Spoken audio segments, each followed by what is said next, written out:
Alors moi, je m'appelle Cécile. Je suis architecte diplômée d'État et je travaille à Bellastock comme chargée de projet sur les thématiques du réemploi des matériaux de construction et des territoires en transition, enfin de la transition écologique dans les territoires, au travers de l'économie circulaire. Et donc ça fait 5 ans que je travaille à Bellastock. Et donc moi, je suis Hugo Topalov. Donc je suis architecte et ingénieur de formation. Voilà, après un parcours assez rapide dans des agences d'architecture qui relevaient d'une pratique plutôt classique de l'exercice du métier, je me suis très vite tourné vers la coopérative Bellastock, voilà, pour aborder les questions qu'on va aborder aujourd'hui. Et moi, je m'intéresse donc principalement à tout ce qui va concerner les pratiques d'économie circulaire appliquées au monde de la construction et de l'architecture.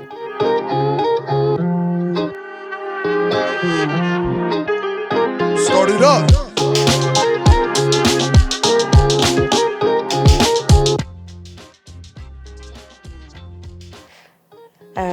Architecte, c'est architecte pour moi. Je pense que c'est une idée qu'on partage à Bellastock.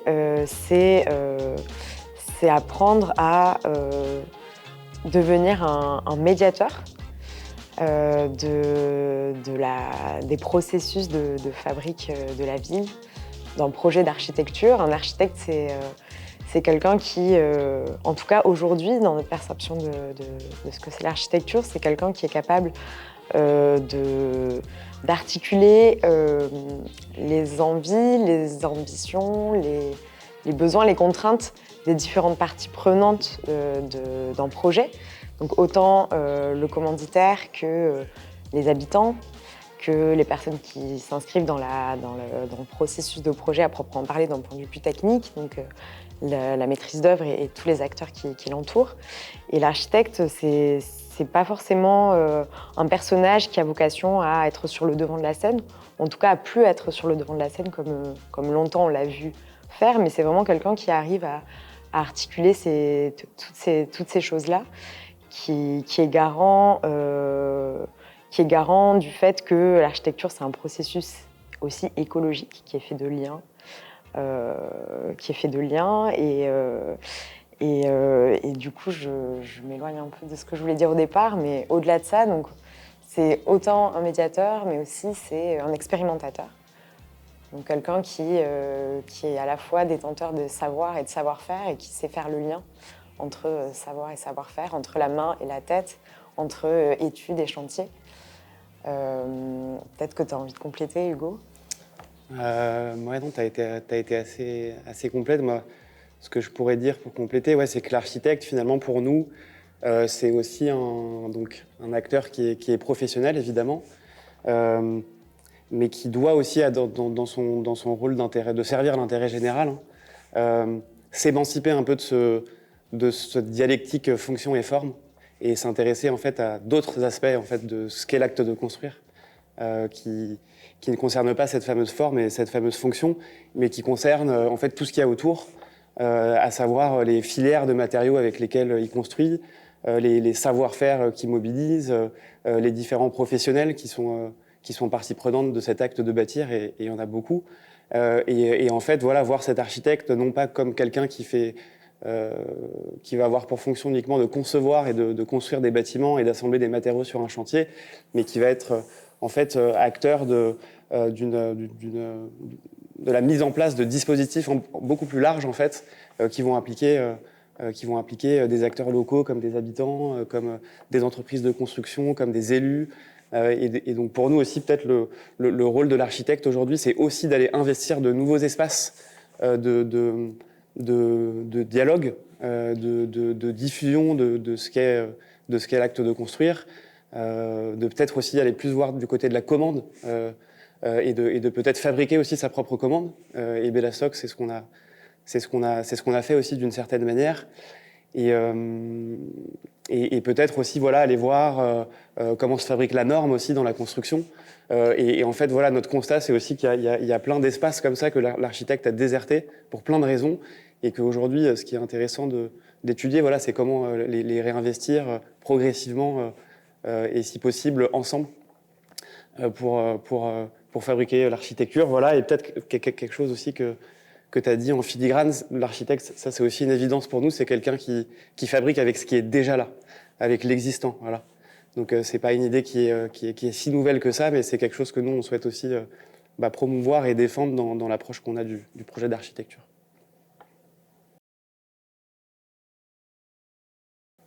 Moi, le truc que je dirais en premier, c'est le réel en fait. Faire prise avec le réel, dans le sens où l'approche de l'architecte, à notre avis, elle doit être fondée en fait sur une analyse très fine du terrain en fait, et de la réalité de ce qu'est un projet d'architecture, une construction, parce que c'est une aventure qui est humaine, qui est territoriale, qui se déploie dans le temps. Enfin, en fait, comprendre un petit peu les mécanismes qui font que un bâtiment est construit ou qu'un projet de paysage ou peu importe se met en place, parce que l'architecture, c'est quelque chose qui convoque énormément de secteurs, d'acteurs différents, ouais, c'est au croisement en fait entre plein de secteurs et de politiques, d'aménagement, de construction, de paysages, etc. Et donc nous, ce qui nous semble intéressant aussi, je pense, voilà, de souligner, c'est ça, c'est de faire prise avec ce réel-là. Et une fois qu'on a commencé à le comprendre, peut-être voilà, être vachement créatif et commencer à développer un imaginaire et un futur désirable et commencer à créer un récit, etc., quoi. Et pour ça, je pense qu'il ne faut pas se décourager parce que il y avait un ingénieur qui s'appelle Philippe Biwix et qui parlait qui parle toujours de la dissonance cognitive, c'est-à-dire le fait de recevoir plein d'informations qui peuvent paraître contradictoires en apparence. Et je pense que l'exercice pour un étudiant, enfin en tout cas moi c'est ce que je leur dis, je sais pas pour toi, c'est aussi d'arriver à faire un peu le tri entre ces différentes informations, de ne pas perdre espoir et de toujours voilà, rechercher à essayer de faire quelque chose de cohérent autour de toutes ces informations pour s'engager dans la profession, quoi. Voilà. Je sais pas si c'est bien. Alors peut-être qu'il y a si un conseil qu'on pourrait donner aux étudiants quand même, c'est se regrouper, quoi.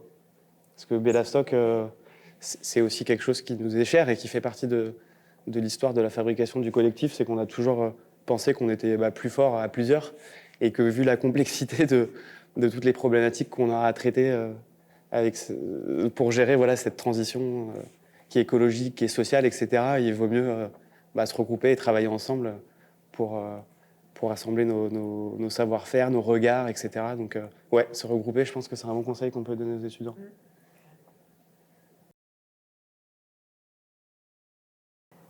Moi, c'est pas une première émotion, mais en tout cas, c'est l'émotion la plus récente que j'ai pu éprouver au regard alors en l'occurrence, c'est pas un lieu en particulier, c'est pas une architecture en particulier, c'est le visionnage d'une vidéo qui a été diffusée par Patrice Doat lors d'une des conférences qu'on organise dans le cadre du festival Bellastock. Et donc, Patrice Doat, c'est un architecte qui a cofondé le laboratoire Cratère, donc un laboratoire qui travaille sur la construction en terre crue et la redécouverte de cette pratique constructive depuis les années 70. Et c'est une vidéo où on voit, donc il me semble que c'est au Burkina Faso, des personnes qui sont en train de construire un bâtiment en pisé. Et c'est un chantier qui regroupe plusieurs dizaines de personnes qui sont en train de piser ensemble en rythme les murs en terre de cette construction, donc qui a l'air d'être un bâtiment communautaire. Et en fait, il y a une dimension de désexpertisation du chantier, de la technique, mais aussi de fabrication disons, collectif d'un bâtiment qui est d'un commun, qui est tout à fait à l'image de ce que nous, on aspire à faire à Bellastock quand on parle de chantier ouvert et d'ouverture de chantier, autrement dit. Et du coup, qui est hyper belle. Pourquoi ? Parce qu'elle donne à voir comment l'architecture, elle peut être ouverte à tous.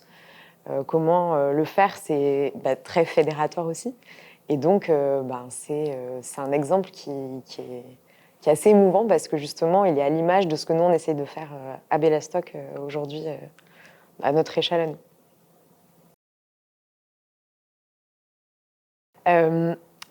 À Bellastock, on a travaillé pendant quelques années sur le territoire de Plaine Commune, donc qui est au nord de Paris. Donc, c'est une collectivité qui réunit 9 communes, dont Saint-Denis. Et on a fait un projet dans le cadre d'un projet de renouvellement urbain. Donc, il y a un projet de renouvellement urbain d'un quartier de logements sociaux. Et dans le cadre de la démolition, réhabilitation de ce quartier, on a mis en place une plateforme de réemploi qui était une plateforme expérimentale, hein, qui n'est pas une plateforme qui a vocation à massifier le réemploi des matériaux sur ce quartier, mais qui devait permettre de faire des tests de composants d'ouvrages en réemploi pour aménager les espaces publics de ce quartier. Et donc, c'est un lieu qui très rapidement a eu vocation aussi à accueillir beaucoup les habitants et les associations locales, qui est devenu un lieu assez hybride, puisque c'est à la fois une plateforme de réemploi pour accueillir des chantiers écoles, pour des personnes en insertion qui apprennent à transformer la matière, mais aussi beaucoup de choses en lien avec les associations, les écoles, les habitants, mais aussi beaucoup le jeune public. Et donc, c'est un lieu complètement avec des usages assez permissifs, assez ouverts, et qui est simplement une parcelle qui a été laissée vacante par la démolition d'une tour, et qui, en fait, est très vivant. En tout cas, qui longtemps a été très vivant. Le Covid a un peu mis une pause sur la vie de ce lieu. Et juste en face, du coup, je fais le lien, il y a un autre super lieu qui n'est pas du tout un bâtiment, qui est une ancienne parcelle maraîchère, qui s'appelle Zone Sensible, en tout cas qui est investie par une association qui s'appelle Zone Sensible, et qui est un lieu qui est entre la résidence d'artistes et un lieu d'expérimentation autour de la permaculture, et qui permet à la fois de tester d'un point de vue plutôt permaculturel des plantations et des associations de plantations, donc avec une démarche plutôt agricole, et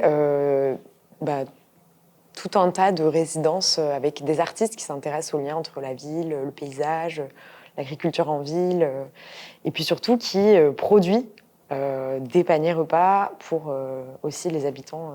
Donc en fait, c'est un lieu qui est à la fois productif, qui est à la fois un lieu culturel ouvert au public, avec des ateliers gratuits ouverts au quartier. Et c'est un tiers-lieu comme on a envie de les voir un peu émerger le plus possible en Île-de-France. Donc voilà, si on va là-bas, on peut voir cette première plateforme qui s'appelle La Fabrique du Clos, et en traversant la rue, Zone Sensible qui est juste en face. Donc c'est un endroit qui nous est cher. Après, non, peut-être pour revenir sur le premier lieu, donc retraverser la rue et revenir à La Fabrique du Clos. C'est vrai qu'il est intéressant ce lieu parce qu'il est un petit peu au cœur de nos préoccupations et il témoigne en fait de tout ce qu'on essaye de faire évoluer dans la pratique de l'aménagement, de la construction. En fait, c'est un lieu où en fait, on est venu nous voir à l'origine. C'était un bailleur social qui s'appelle Seine-Saint-Denis Habitat, qui, dans le cadre de projets de renouvellement urbain, se retrouve face à une situation très classique qui consiste à devoir démolir des bâtiments et faire muter en fait des espaces de logements sociaux, là en l'occurrence. Et donc, il y a une double demande finalement. Il y a des bâtiments qui se démolissent d'un côté, et de l'autre côté, on a besoin de matière pour fabriquer les espaces publics et aménager les espaces publics du quartier.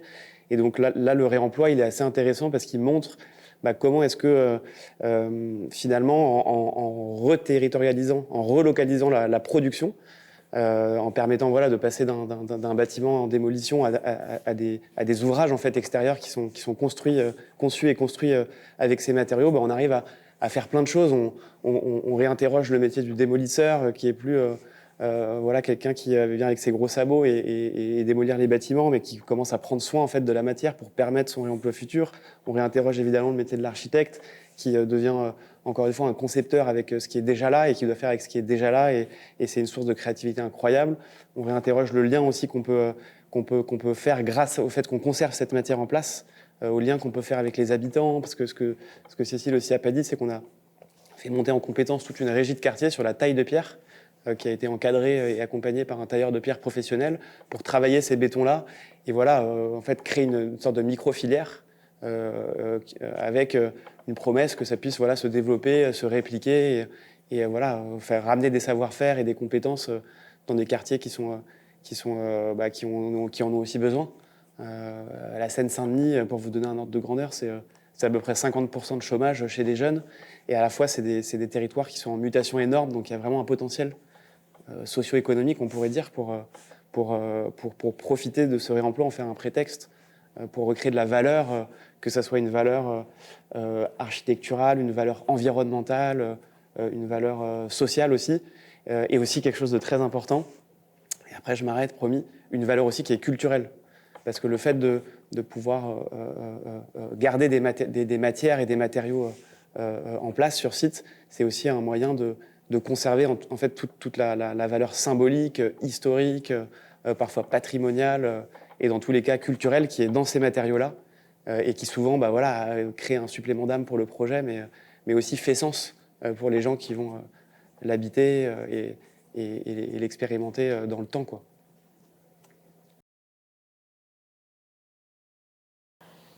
Donc Bellastock, au départ, c'est une association qui a été fondée par des étudiants en architecture de l'école de Paris-Belleville en 2006, et en fait qui se réunissent autour du constat qu'il y a trop peu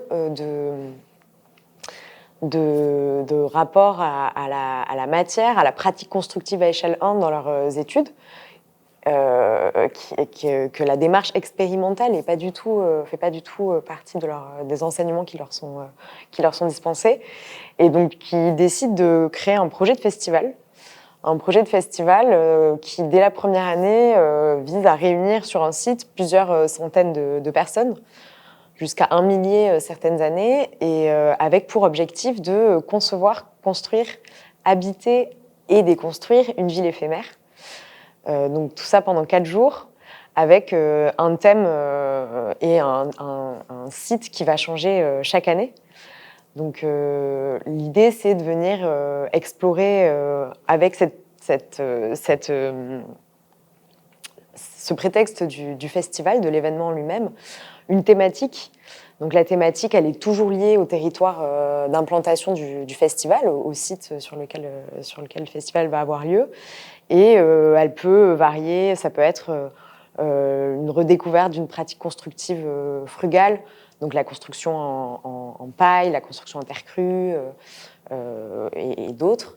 Ça peut être autour de la façon d'investir un lieu, en lien avec le milieu, en particulier de ce lieu, donc habiter sur l'eau, avec l'eau, habiter la forêt, cohabiter avec le vivant. Il y a vraiment différentes thématiques comme ça.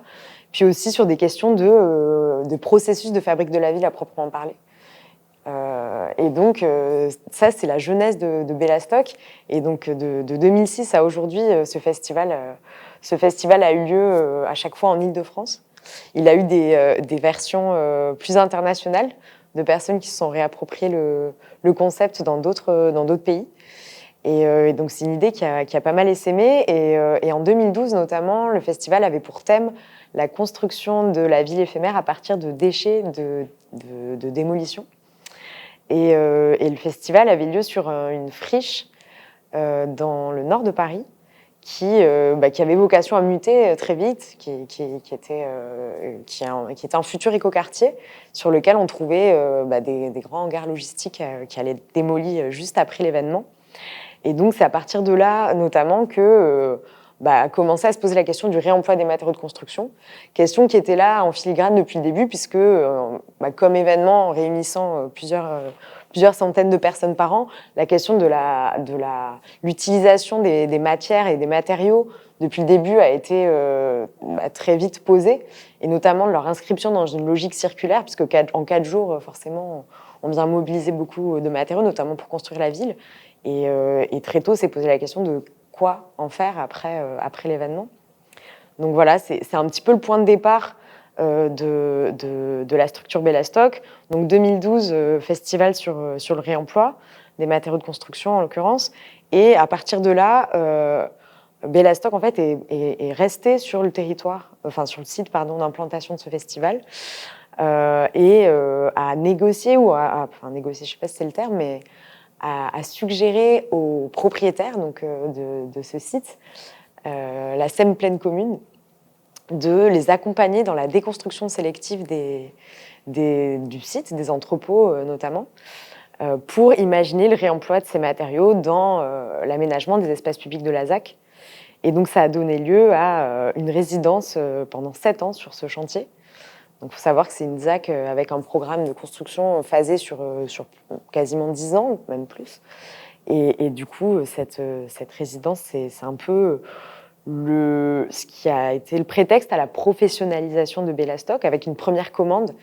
Et de cette première commande, s'en est suivi d'autres commandes spécifiquement sur la question du réemploi des matériaux et de l'économie circulaire en général dans les projets d'aménagement, de construction sur le territoire, beaucoup sur le territoire de Plaine Commune et puis par la suite ailleurs. Et donc l'association a commencé en tout cas les membres ont commencé à se salarier et puis en 2019 on est devenu une société coopérative. Donc au-delà de la question du réemploi, cette résidence, elle pose la question de l'occupation transitoire des lieux, de l'ouverture des chantiers au public, de l'expérimentation pendant le temps de projet, enfin tous ces sujets qui sont devenus les fils rouges de notre pratique et les choses qu'on défend finalement aujourd'hui à Bellastock. Et donc la réappropriation de la matière, la question des ressources locales et de la conception à partir de ces ressources autant humaines que matérielles. Donc humaines, c'est-à-dire à partir avec les gens qui sont déjà là, avec des savoir-faire constructifs, avec des associations locales et des besoins aussi très, très locaux, des besoins habitants. Voilà, donc ça c'est un peu, pas très synthétiquement, mais la jeunesse de Bellastock.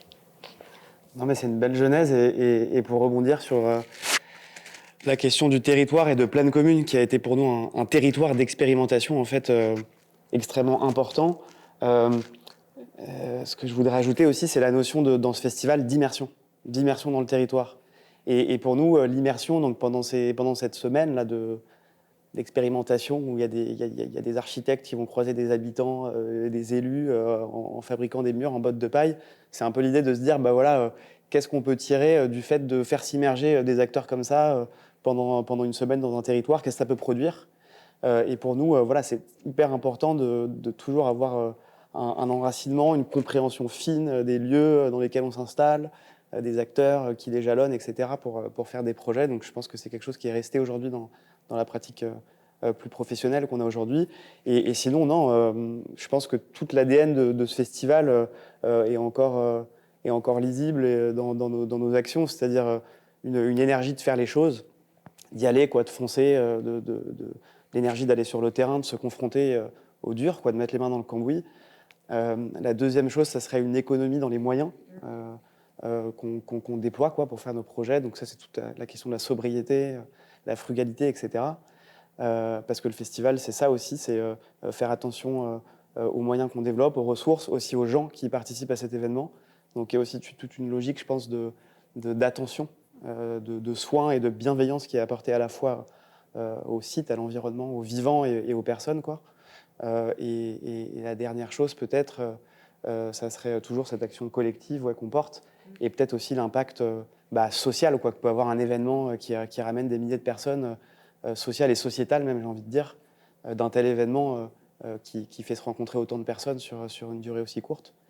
Et ça, je pense, ça se retranscrit dans nos actions actuelles.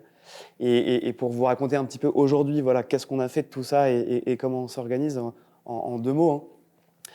Finalement, c'est plus ou moins la même chose, dans le sens où on combine en fait une approche qui est une approche de la recherche. Donc on essaye de développer des connaissances, de produire des connaissances, souvent de les co-développer avec d'autres acteurs et de les diffuser. On est toujours actif évidemment dans la transmission de ces savoirs et dans la pédagogie.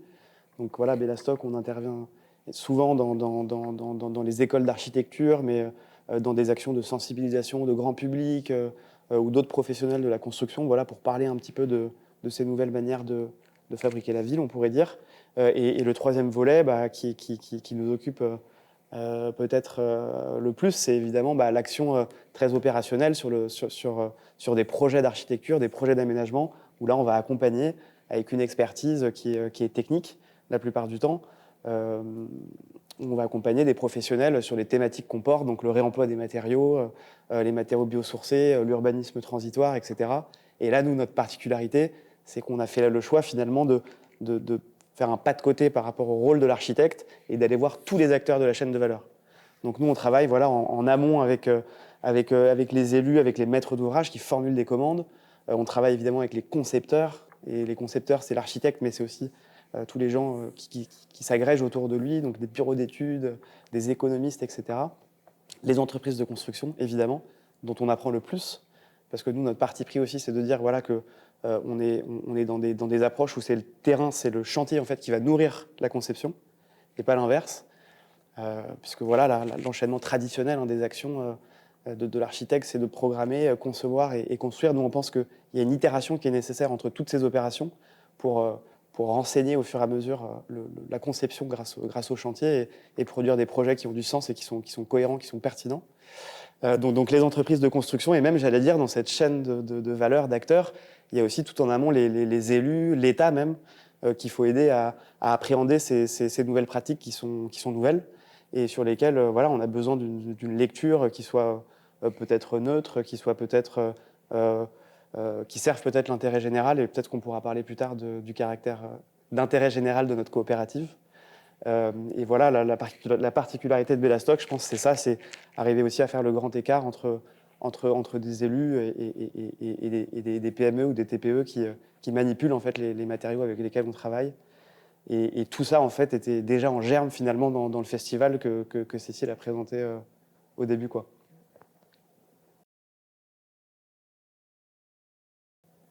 Alors ouais, un projet qui nous occupe pas mal en ce moment et qui, je pense, agrège aussi pas mal de choses qui a trait à notre action chez Bellastock. C'est un projet de recherche qui est un projet européen du programme donc Interreg qui s'appelle FCRBE, faciliter la circulation des matériaux de réemploi en Europe, et qui est un projet qui nous est assez cher parce qu'il nous permet de faire pas mal de choses et notamment, premièrement en fait, travailler avec d'autres acteurs, d'autres territoires. Donc il y a nos homologues un peu en Belgique et en Angleterre que sont l'association Rotor à Bruxelles et l'entreprise Salvo en Angleterre qui sont des organismes de terrain, on va dire, sur le réemploi.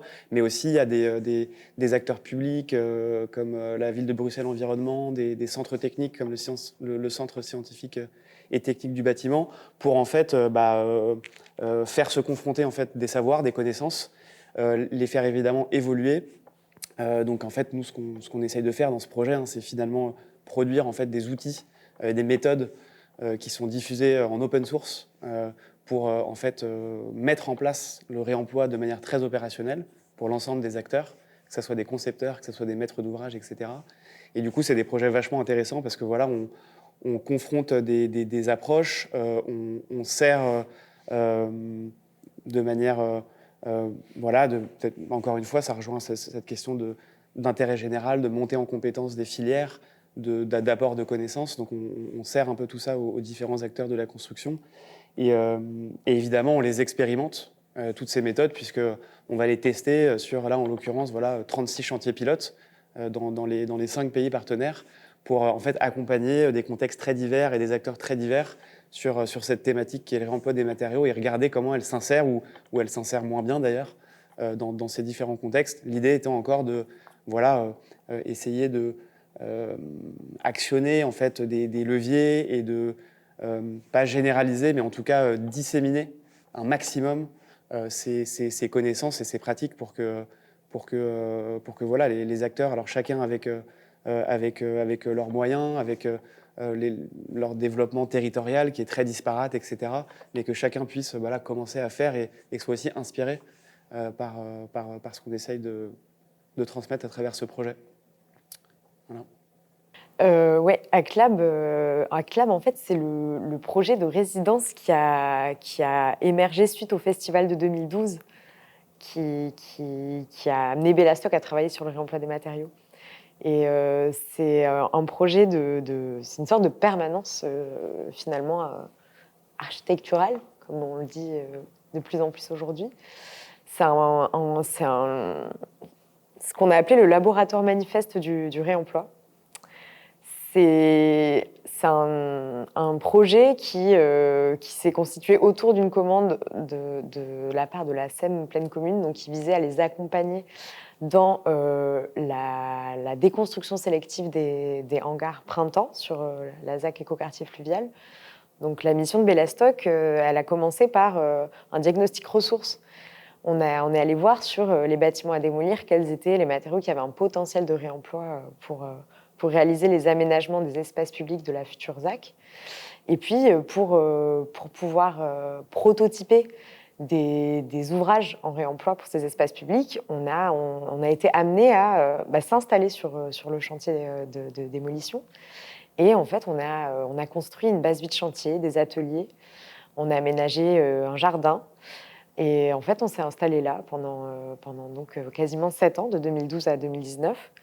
Et ce lieu, ça a été un lieu qui a accueilli tout un tas d'initiatives assez différentes et toujours liées au site en question.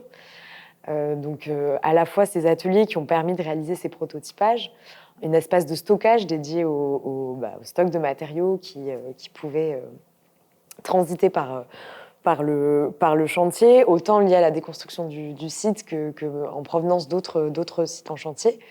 Et puis, c'est surtout un lieu où on a pu réaliser des prototypes de bâtiments entiers à partir de matériaux de réemploi, notamment la base vide chantier qu'on a construite, qui était un bâtiment R+1 qui a accueilli les bureaux de Bellastock, mais aussi une cuisine, enfin tout un espace de vie basique.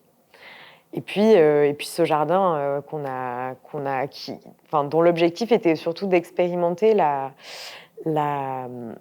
dépollution des sols de la ZAC avec des substrats fertiles et puis des plantations qui ont été réalisées là-bas.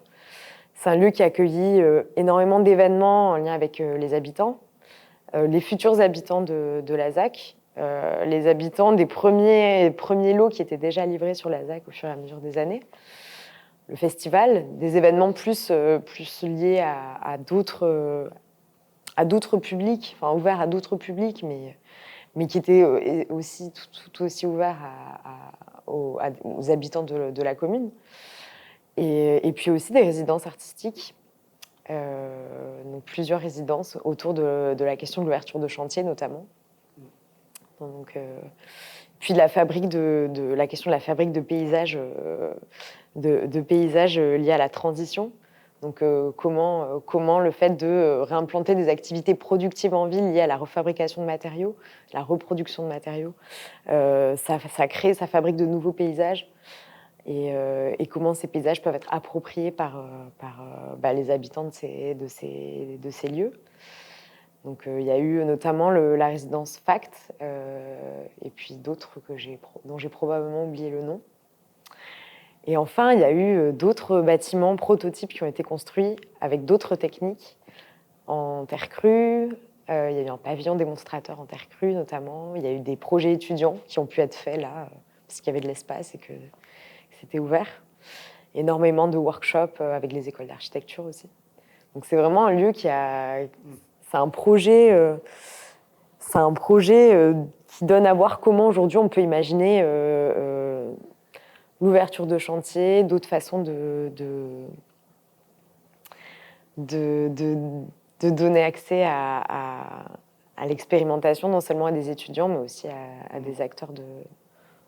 Puis pour compléter peut-être aussi le tour, c'est que c'est aussi un lieu qui a été le support de notre premier projet de recherche sur la question du réemploi qui s'appelle Repart, le réemploi comme passerelle entre architecture et industrie, qui a en fait beaucoup misé sur ce lieu pour tout simplement, en premier lieu, en fait, développer des prototypes d'ouvrages avec des outils, avec des matériaux qui pour la plupart étaient issus des filières de béton et de métal, de la déconstruction des entrepôts du Printemps qui se situaient un petit peu plus loin sur l'île Saint-Denis, et qui nous a permis, voilà, de, encore une fois, se confronter à la matière, au savoir-faire lié au réemploi des matériaux de construction, et à tester en fait des trucs aussi divers que se demander comment on fabrique un bardage en bois à partir de portes récupérées, ou comment est-ce qu'on va fabriquer des dallages de sol ou du mobilier urbain avec des poteaux en béton qui sont remplis d'acier, quoi. Et donc il y a encore beaucoup de traces de toutes ces expérimentations qui sont visibles un petit peu sur le site, et surtout à travers de la documentation, des films, etc. qu'on a fait. Malheureusement, le lieu n'existe plus, mais ça a été aussi un éminent lieu de recherche-action, qui est un mot qui nous est encore une fois très cher, d'expérimentation, sur une compétence qui fabrique aujourd'hui un petit peu le noyau dur de Bellastock, qui est le réemploi. Et donc un projet qui a été aussi porté par l'ADEME, qu'on peut mentionner, et fait en collaboration avec le CSTB, qui nous a aussi aidé à réfléchir à des questions purement économiques. Qu'est-ce qu'il en est de l'économie de ces nouveaux procédés, parce que c'est radicalement différent de ce qu'on a l'habitude de faire. En termes d'impact environnemental, comment est-ce qu'on peut mesurer ça? On s'est aussi plongé dans les questions liées à l'assurance et liées à la norme dans la construction. On a des visiteurs professionnels de la norme donc, qui sont arrivés, qui ont vu nos constructions en réemploi et qui se sont dit « mais c'est fou, est-ce que vos bâtiments sont assurés ?» Et nous, on ne savait même pas ce que c'était que l'assurance dans la construction. Donc on s'est aussi plongé dans ces questions grâce à ces interactions et à ces différentes visites. Donc ça a été vraiment un lieu de questionnement profond, sur tous les aspects. Et c'est aussi pour ça, je pense, qu'on voulait le mentionner, quoi. Ouais. C'est un lieu assez fondateur et des processus de projet que Bellastock déploie par ailleurs aujourd'hui encore, mais aussi de tout le savoir-faire autour de la matière et du réemploi qu'aujourd'hui on met à profit de projets plus classiques de construction. Donc voilà.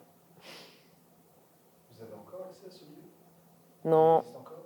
Non, il n'existe plus parce que, en effet, on est installé sur ce fameux chantier de ZAC qui aujourd'hui est en train d'être terminé. Donc, c'est le futur village des médias des Jeux Olympiques. Donc, ça se situe sur l'île Saint-Denis, à côté de Paris. Et du coup, donc, non, on a déménagé donc, au moment où les dernières constructions ont commencé sur cette partie de la ZAC.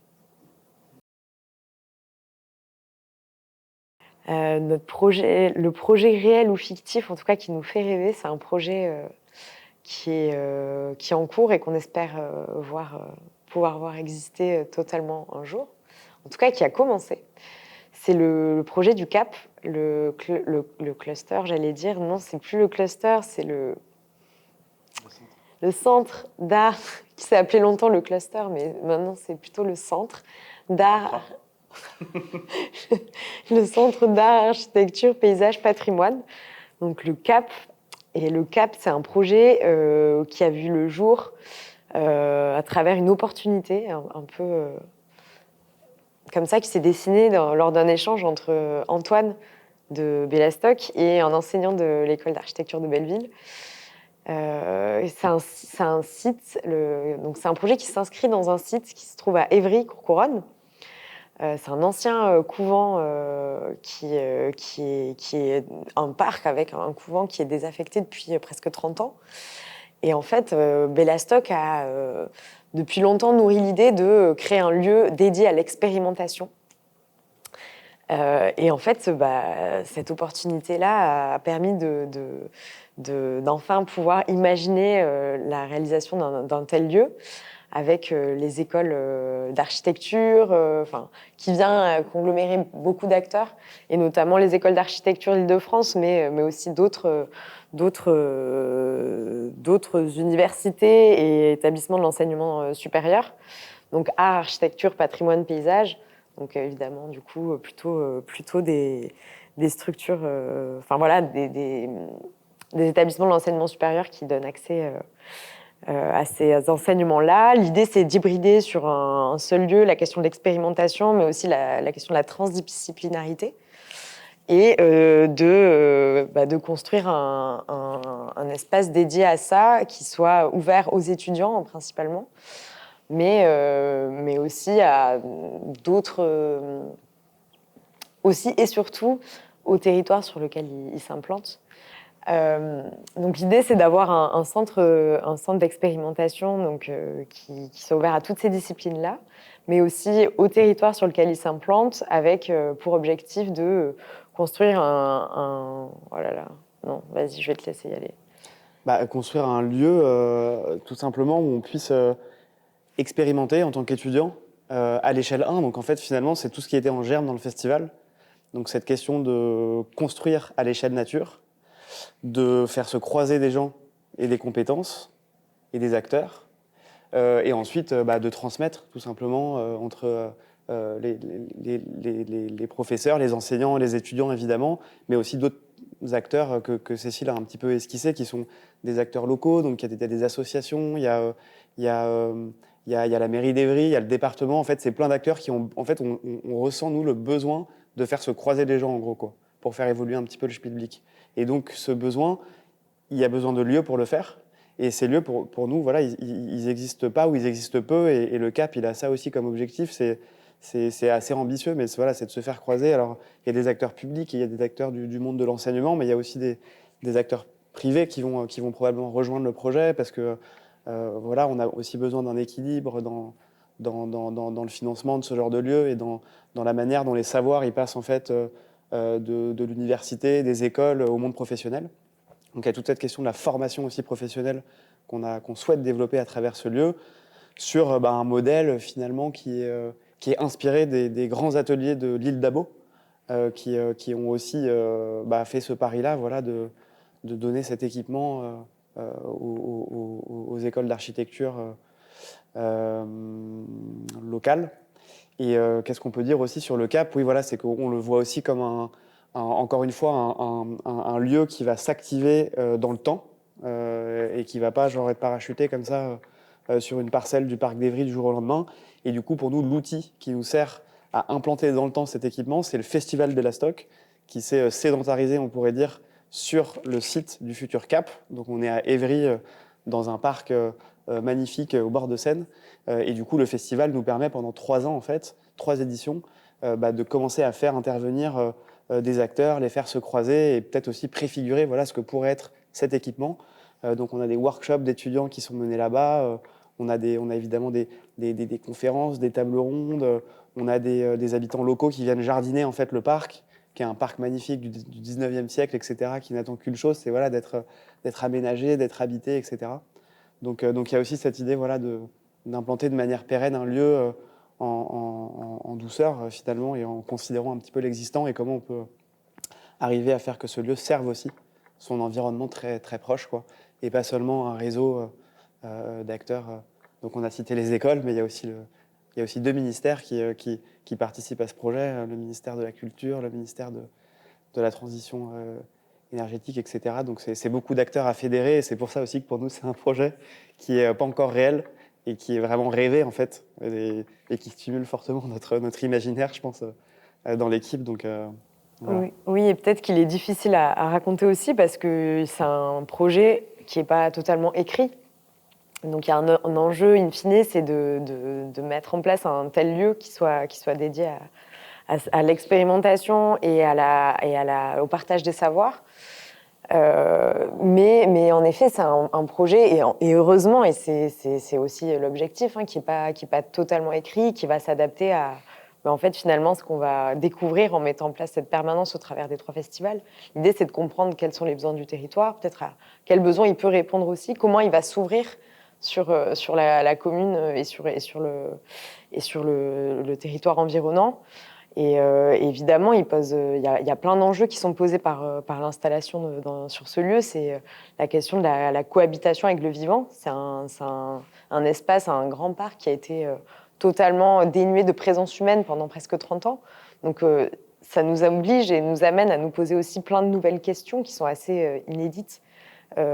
Cette question-là, justement, comment on vient implanter et réhabiter un espace en tant qu'humain sur un parc qui a été justement, où le vivant a pu prendre sa place et n'a pas été impacté par l'activité des hommes. Et puis aussi nous interroger sur voilà, comment on fabrique un projet de territoire pour le territoire avec un programme qui vient d'ailleurs, un programme qui vient peut-être pas d'en haut, mais qui est un peu ad hoc et donc c'est un projet assez fou parce qu'il y a aussi tout l'enjeu de la réhabilitation du bâtiment existant. Et on aimerait que cette réhabilitation, ce soit un peu une réhabilitation exemplaire, une réhabilitation participative où on vienne tester des choses. Donc ça vient aussi, comme dit Hugo, c'est un projet réel qui est en cours, mais aussi encore un peu fictif parce que plein de choses restent à imaginer. Et on met plein d'espoir dans toutes ces choses qui sont encore à imaginer. Mais il est bien lancé, et donc on espère le voir. Mais d'ailleurs, il devrait commencer à fonctionner petit à petit au-delà du festival à travers des premiers événements avec des enseignants des ENSA d'Île-de-France. Il y a déjà d'ailleurs des premiers workshops qui ont eu lieu, comme dit Hugo. Donc voilà. Sur la question de comment on arrive à s'inscrire dans un projet, disons qu'il y a plusieurs situations, mais il y a la situation classique de la réponse à appel d'offres. On travaille beaucoup avec la commande publique, notamment. Donc, faut savoir que Bellastock, aujourd'hui, on fait des missions assez différentes, mais de manière générale, on a des missions souvent d'assistant à maîtrise d'ouvrage ou de maîtrise d'œuvre, même de maîtrise d'œuvre. Et au-delà, on travaille aussi, comme on vous l'a expliqué, plutôt sur des projets pédagogiques ou des projets de formation ou des missions de conseil. Donc on fait des choses assez différentes au sein de Bellastock, mais tout ce qui est AMO et maîtrise d'œuvre, ça passe beaucoup par la réponse à appel d'offres. Donc c'est assez classique finalement, soit seul, soit en groupement. En maîtrise d'œuvre, toujours en groupement, puisque aujourd'hui, en tant que société coopérative d'intérêt collectif, Bellastock n'a pas la possibilité de s'inscrire à l'ordre des architectes. Et donc, de fait, on n'est pas habilité à la maîtrise d'œuvre architecturale en nom propre. Donc, on travaille toujours en maîtrise d'œuvre en groupement avec d'autres acteurs, ce qui est aussi hyper enrichissant et par ailleurs, et qu'on ne regrette pas du tout. Même si on regrette le fait de ne pas pouvoir avoir cette habilitation malgré tout. Et en ce moment, on travaille sur cette question-là et on est en train de voir comment les choses peuvent peut-être évoluer pour les SIC. Mais en tout cas, voilà, il y a ce levier de la réponse à appel d'offres, et beaucoup pour la commande publique. Et puis après, il y a les cas spécifiques où on fabrique un petit peu notre propre commande aussi. Donc, comme sur les projets d'Act Lab, dont on a parlé tout à l'heure, le festival, le CAP, où là, nous, on est initiateur d'une commande et en tout cas co-rédacteur ou partie prenante de la commande en question. Et puis après, je ne sais pas si tu as d'autres éléments de réponse à ça. Non, en t'écoutant parler, en fait, je me disais que pour aussi comprendre un petit peu notre champ d'action qui est très large, comme tu as pu le comprendre, voilà, faut voir que Bellastock, en fait, nous, on intervient à plein d'échelons différents dans l'acte de bâtir. On peut être du côté de la commande. On va avoir des missions d'assistance à maître d'ouvrage pour formuler des commandes, en fait, sur qu'est-ce que je dois construire. Ensuite, on va avoir des rôles de concepteur, donc plus traditionnels d'architecte ou d'assistance à des architectes et des concepteurs, puisqu'on ne peut pas l'être nous-mêmes, où là, on va interpréter cette commande et en faire un projet d'architecture, la matérialiser, etc. Et on peut aussi agir en tant que constructeur. Et je pense que c'est ça aussi qui fait peut-être l'intérêt de ce qu'on porte et qui fabrique en fait nos compétences, où là, on va carrément aménager du mobilier urbain avec des habitants ou aider un agriculteur à construire son entrepôt de stockage de légumes avec des bottes de paille. Et du coup, vraiment, c'est tout ce champ de compétences qui part de la matière, parce que notre histoire, il part de la matière et de la construction, jusqu'à la manière dont on formule une commande quand on est un acteur, soit public, soit privé. Ça peut être un aménageur, ça peut être un bailleur social, ça peut être un promoteur immobilier, ça peut être plein de choses. Et comment en fait on profite de cette connaissance fine en fait de l'ensemble des étapes de cet acte qui, encore une fois, l'acte de construire mobilise plein de compétences différentes qu'on essaye justement de désectoriser à chaque fois qu'on approche un projet. Donc notre méthode, voilà, on pourrait dire que notre méthode, c'est un petit peu le leitmotiv de Bellastock, c'est valoriser les lieux et leurs ressources. Donc quand on arrive sur un projet, que ce soit en construction ou en commande ou en conception, on regarde quelles sont les ressources existantes, matérielles, quels sont les matériaux à disposition, les filières locales, les ressources humaines. Est-ce qu'il y a de la force de frappe, des entreprises, des compétences qui sont déjà là, etc. Comment on peut les mobiliser, les mettre en mouvement, des ressources qui sont immatérielles, je l'ai dit, qui sont humaines, etc. Et après, je pense qu'on laisse aussi toujours dans nos projets une part de non maîtrisé, de non anticipé, qui est inhérente en fait à l'approche du réemploi, par exemple, et qui est important en fait à garder en tête. Et je pense que en fait, chaque acteur devra en fait, dans tous les cas, s'accommoder dans le futur pour les défis qui sont les nôtres, c'est-à-dire arriver à s'adapter en fait à des contextes très territorialisés, prendre en compte de manière très fine l'analyse du territoire, ses capacités, etc. Et ne plus dérouler de la ville préfabriquée, préconçue, etc. Puisque ça sera tout simplement plus possible à notre sens dans quelques temps. Donc voilà, nous on invite les concepteurs, si on parle de méthode, voilà, à aussi peut-être regarder toutes ces nouvelles richesses, comme le dit Frédéric Bonnet, là, qu'il y a dans cette approche, quoi, qui consiste à voilà, s'ancrer, encore une fois, s'ancrer dans les territoires, s'immerger. On retrouve aussi cette notion quoi, qui est chère au festival. Et voilà, faire du sur-mesure, quoi. On est des artisans, quoi. Ouais, je pense qu'on croit beaucoup enfin, nous, ce qu'on promeut en tout cas, c'est la déstandardisation de l'acte de construire. Et comme tu l'as très bien expliqué, on valorise beaucoup le savoir empirique aussi et les itérations entre savoir enfin savoir issu d'une pratique et savoir théorique et l'articulation de ces deux choses-là et les itérations possibles entre matérialité et enfin on est non dualiste si je peux résumer comme ça. Et la question de la déstandardisation de l'acte de construire, c'est vraiment indispensable à l'émergence de ces nouvelles pratiques comme le réemploi, comme l'urbanisme transitoire.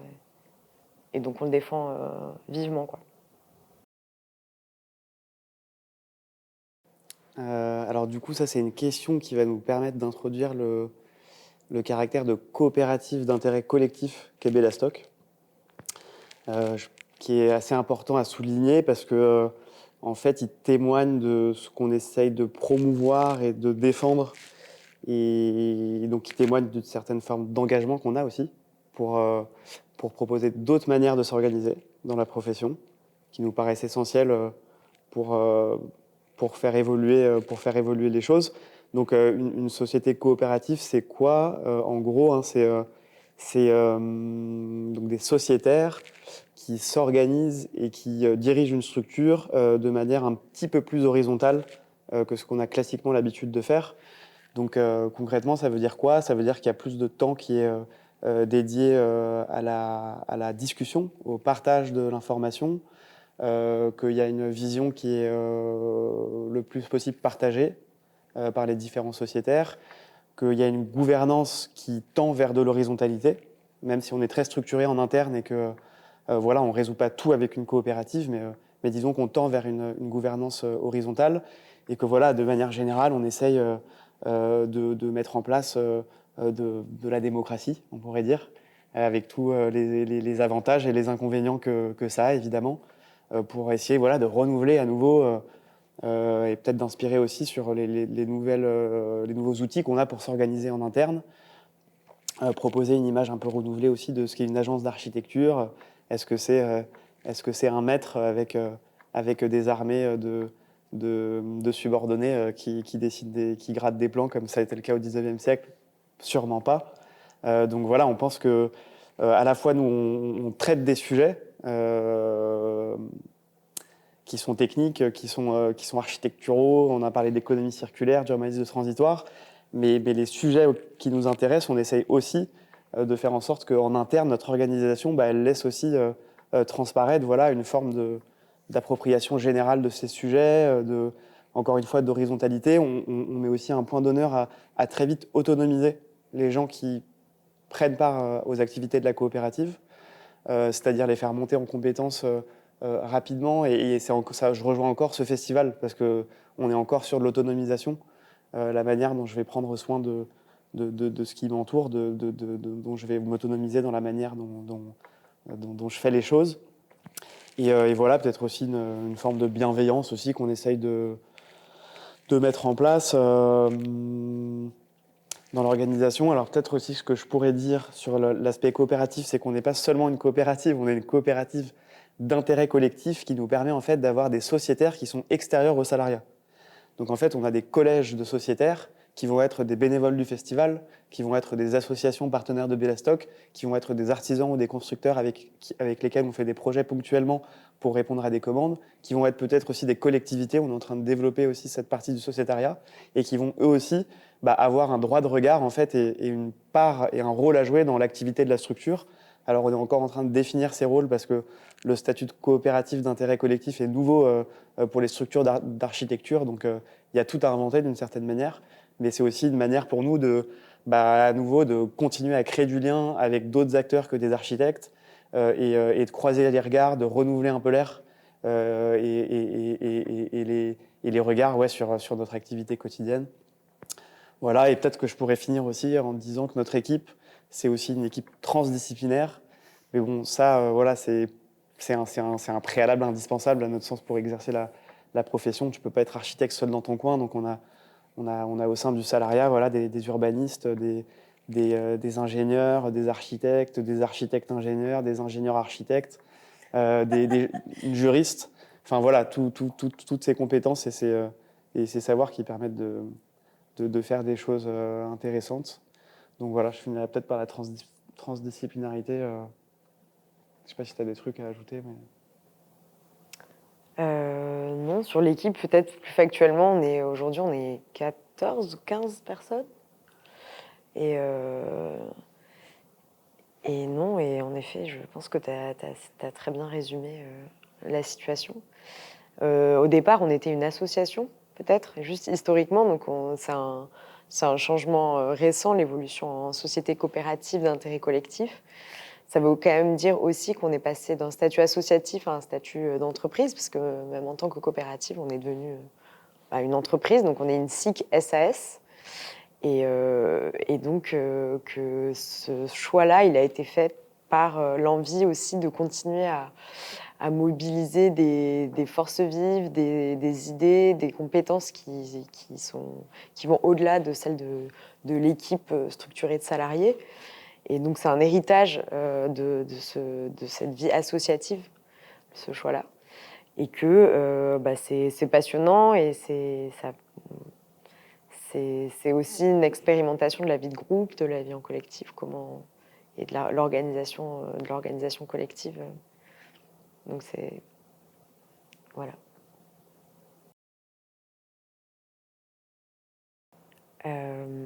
La question aussi, peut-être, c'est quand est-ce qu'on peut juger qu'un projet est réussi? Est-ce qu'il est vraiment terminé? Est-ce qu'on estime qu'un projet est terminé à un moment? Est-ce que la fin de la construction signe la fin d'un projet? Ou est-ce que le démarrage de sa construction signe... Est-ce qu'il y a une linéarité? Je ne suis pas sûre que moi, je sois d'accord avec ça. Je pense En que tout cas, ce qui est sûr, c'est qu'un projet réalisé, ce n'est pas un objet, quoi. C'est pas un bâtiment réussi. à la livraison. Ouais, c'est pas un objet. C'est un processus. Ouais. C'est un processus, donc c'est un peu ce que tu racontais tout à l'heure, qui a su créer de la richesse dans son agencement, dans la manière dont il s'est fabriqué avec le temps, qui peut être un temps plus ou moins long ou court, peu importe, mais en gros, moi ça me fait penser à une phrase de Lucien Kroll, j'ai plus la citation en tête, mais il disait, genre, en gros, moi j'ai décidé de plus m'intéresser aux bâtiments finis qui n'ont pas au moins engagé des processus qui sont de l'ordre social, de l'ordre du débat, de l'ordre de la co-conception, alors sans rentrer dans les clichés hein, de co-conception tartinée à tout va, hein, mais qui ont pas fait l'objet, voilà, encore une fois, de création de nouvelles richesses, de nouvelles valeurs qui sont autres que une forme livrée avec une matière, avec des vides et des pleins, ce qui est évidemment essentiel pour faire de l'architecture, mais qui a aussi voilà, généré une plus-value sur d'autres terrains, quoi. Et parfois même peut-être sur des terrains qui sont à l'autre bout du monde, parce qu'en fait, les matériaux qu'on manipule, par exemple, pour la plupart, ils viennent de très loin. Et je pense que c'est ça aussi qu'il faut regarder quand on regarde un projet, c'est toutes ces interconnexions, toutes ces filières, et remonter en fait la chaîne des étapes et la chaîne des personnes qui ont fabriqué ces étapes pour juger de si un projet est de qualité ou pas, et est-ce que ça a pu servir ou au contraire desservir ces différents acteurs, quoi. Tout à fait, ouais. Puis après, peut-être un projet aussi, à mon sens, c'est aussi un projet qui a la faculté de créer un récit et d'essaimer, en fait, et d'inspirer des techniques, des usages, des procédés, tout un tas de choses qui vont ouais, fabriquer de la connaissance et la transmettre. C'est aussi ça, pour moi, un projet qui est réussi. En général, je sais pas, ça se sent, quoi. Genre, ça se sent quand un projet ouais, c'est un projet réussi aussi, non? Ouais, complètement. C'est un projet qui est, comme tu dis, qui est situé, donc qui vient mobiliser les fameuses ressources locales dont on parle depuis tout à l'heure. C'est un projet qui est une œuvre collective de manière générale, en tout cas qui reflète le fait qu'il a été fabriqué collectivement et qu'il l'est réellement. C'est un projet qui... Oui, c'est tout ça, mais que dire de plus? Un projet réussi, c'est déjà pas mal. Mm. Ouais, non, sinon c'est bon. Je réserve ma réponse à la Étienne Klein pour plus tard. Franchement, c'était vaseux. Non, mais ça me faisait penser à ce que tu disais, genre, donc on t'a répondu à une question, mais tu poses d'autres questions. Ça me faisait penser du coup à ce que disait Étienne Klein, qui est genre un scientifique, on va dire, quoi. Donc pas du tout le monde de l'architecture, et qui dit tout le temps il faut discerner la science et la recherche. La science, en gros, c'est l'état actuel de nos connaissances, qu'à mon avis, un bon projet doit avoir fait avancer, d'une certaine manière. Et ensuite, la recherche, c'est justement la remise en question du champ de compétences et la manière de le faire évoluer, etc. Et donc ouais, moi, ce que j'avais envie de dire, c'est qu'un projet réussi, c'est un projet qui a fait avancer l'état de l'art. Donc tu peux dire, voilà, t'as fait avancer le schmilblick, et à la fois, sur le plan de la recherche, t'as donné envie de développer des nouvelles questions pour comprendre ton objet d'étude, etc., quoi. Mais c'est peut-être un peu... Ouais, non, je capte. Mais en tout cas, ce qui est sûr, ouais, c'est que faire avancer l'état de l'art, c'est... Mais les savoirs, dans important. le cadre d'un projet d'architecture, est-ce qu'ils sont pas toujours situés? Ah, ça pourrait être l'objet de la deuxième question. Je crois qu'on va recharger la batterie. Non, je rigole. Non, mais c'était cool en tout cas. Merci.